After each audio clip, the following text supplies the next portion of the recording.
आज का हमारा वीडियो है रिट प्रकार एवं क्षेत्र।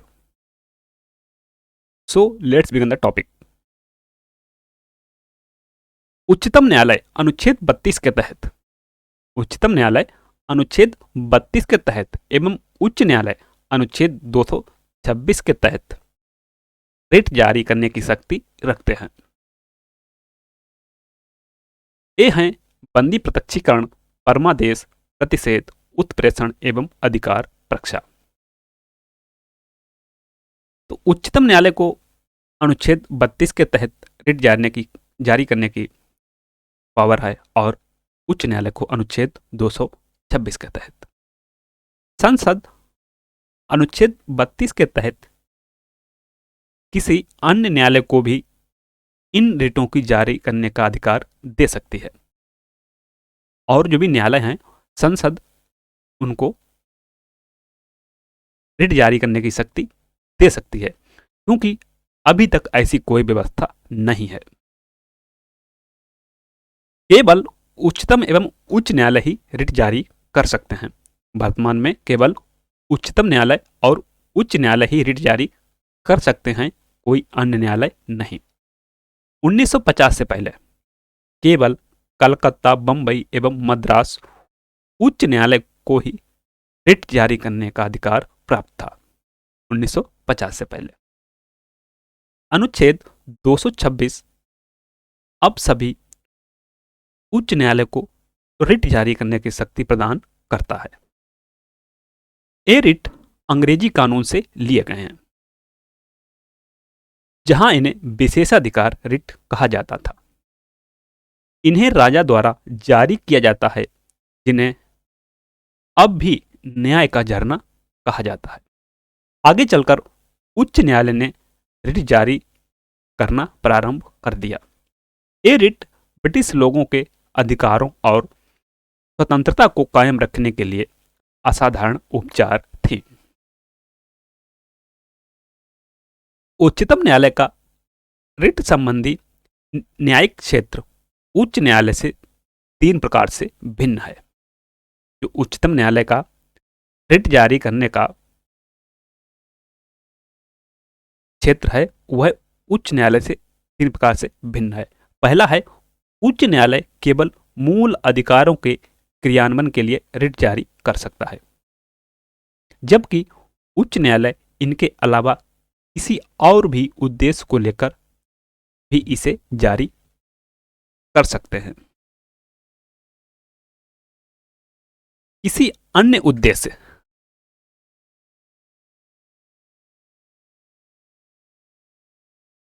शब्द का अभिप्राय किसी सामान्य कानूनी अधिकार के संबंध में भी है। इस तरह उच्चतम न्यायालय के रिट संबंधी न्यायिक अधिकार उच्च न्यायालय से कम विस्तृत हैं। कि जो उच्च न्यायालय है वो अन्य मामलों में भी रिट जारी करने की शक्ति रखता है, जबकि उच्चतम न्यायालय को ऐसी शक्ति नहीं है।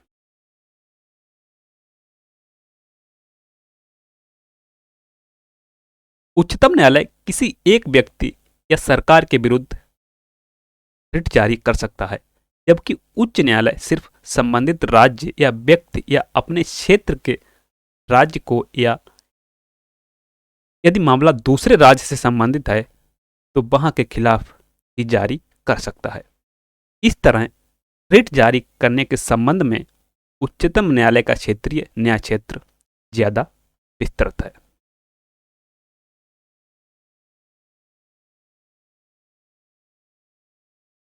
तीसरा है, अनुच्छेद 32 के अंतर्गत उपचार अपने आप में मूल अधिकार है।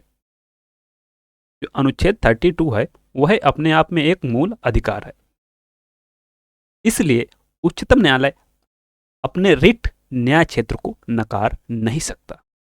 दूसरी ओर अनुच्छेद 226 के तहत उपचार विवेकानुसार है, इसलिए उच्च न्यायालय अपने रिट संबंधी न्याय क्षेत्र के क्रियान्वयन को नकार सकता है। अनुच्छेद 32 उच्चतम न्यायालय को मूल अधिकारों के संबंध में उच्च न्यायालय को प्राप्त अनुच्छेद 226 के तहत शक्ति प्रदान नहीं करता है। इस तरह उच्चतम न्यायालय को मूल अधिकारों का रक्षक एवं गारंटी देने वाला बताया गया है। अब हम अनुच्छेद 32 एवं 226 में उल्लिखित विभिन्न प्रकार के रिटों के अभिप्राय एवं क्षेत्र को समझेंगे। पहला है बंदी प्रत्यक्षीकरण। इसे लैटिन भाषा से लिया गया है, जिसका शाब्दिक अर्थ होता है को प्रस्तुत किया जाए। इसका शाब्दिक अर्थ होता है को प्रस्तुत किया जाए। यह उस व्यक्ति के संबंध में न्यायालय द्वारा जारी आदेश है जिसे दूसरे द्वारा हिरासत में रखा गया है, उसे इसके सामने प्रस्तुत किया जाए। तब न्यायालय मामले की जांच करता है। यदि हिरासत में लिए गए व्यक्ति का मामला अवैध है तो उसे स्वतंत्र किया जा सकता है। इस तरह यह किसी व्यक्ति को जबरन हिरासत में रखने के विरुद्ध है। बंदी प्रत्यक्षीकरण की रिट सार्वजनिक प्राधिकरण हो या व्यक्तिगत, दोनों के खिलाफ जारी किया जा सकता है। यह रिट तब जारी नहीं की जा सकती है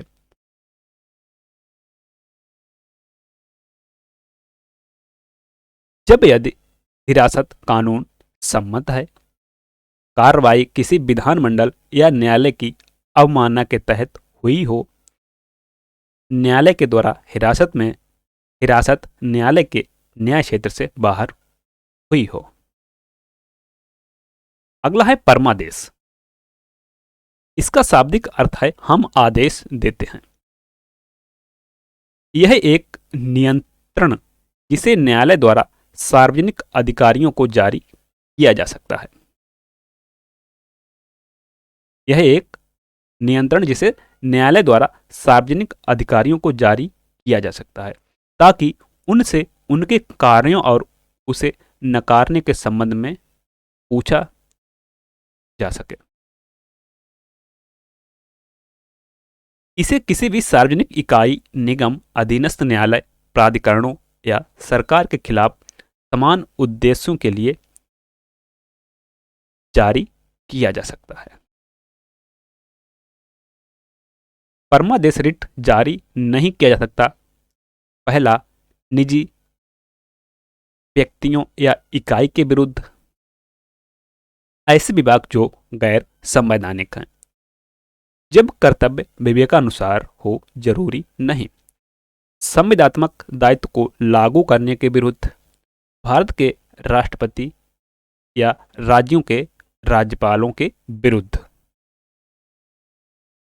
भारत के राष्ट्रपति और राज्यों के राज्यपाल के विरुद्ध परमादेश रिट जारी नहीं किया जा सकता।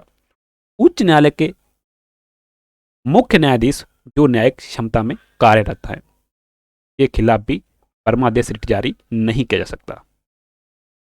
अगला है प्रतिषेध। इसका शाब्दिक अर्थ है रोकना। इसे किसी उच्च न्यायालय द्वारा अधीनस्थ न्यायालयों को या अधिकरणों को अपने न्याय क्षेत्र से उच्च न्यायिक कार्यों को करने से रोकने के लिए जारी किया जाता है। जिस तरह परमादेश सीधे सक्रिय रहता है, प्रतिषेध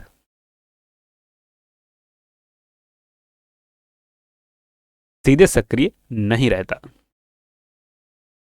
प्रतिषेध संबंधी रिट सिर्फ न्यायिक एवं अर्ध न्यायिक प्राधिकरणों के विरुद्ध ही जारी किए जा सकते हैं। यह प्रशासनिक अधिकरणों, विधायी निकायों एवं निजी व्यक्ति या निकायों को उपलब्ध नहीं है। अगला है उत्प्रेषण। इसका शाब्दिक अर्थ है प्रमाणित होना या सूचना देना। इसे एक उच्च न्यायालय द्वारा अधीनस्थ न्यायालयों को या अधिकरणों को या लंबित मामलों के स्थानांतरण को सीधे या पत्र जारी कर किया जाता है। इसके अतिरिक्त न्यायिक क्षेत्र या न्यायिक क्षेत्र राष्ट्र की कमी या कानून में खराबी के आधार पर जारी किया जा सकता है।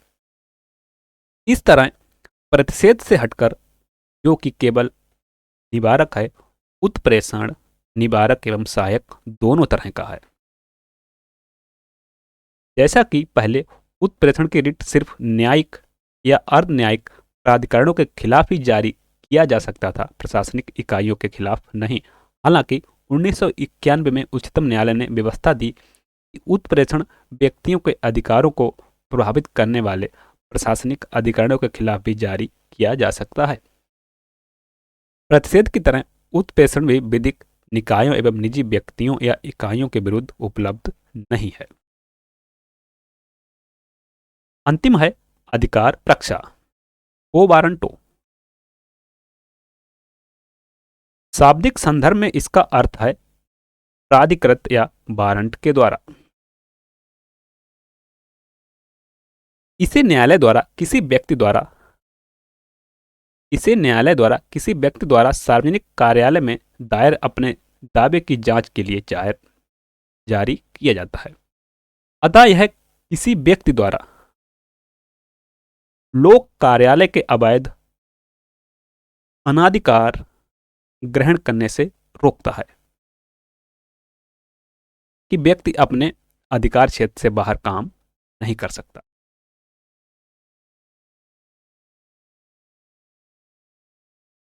रिट को पूरक सार्वजनिक कार्यालयों के मामले में तब जारी किया जा सकता है जब उसका निर्माण संवैधानिक हो।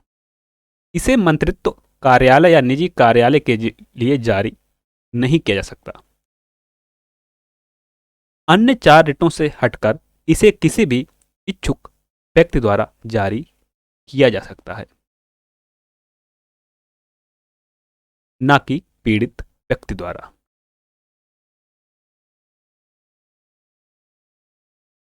Thanks for watching. मिलते हैं नेक्स्ट वीडियो में एक नए टॉपिक के साथ। तब तक के लिए जय हिंद।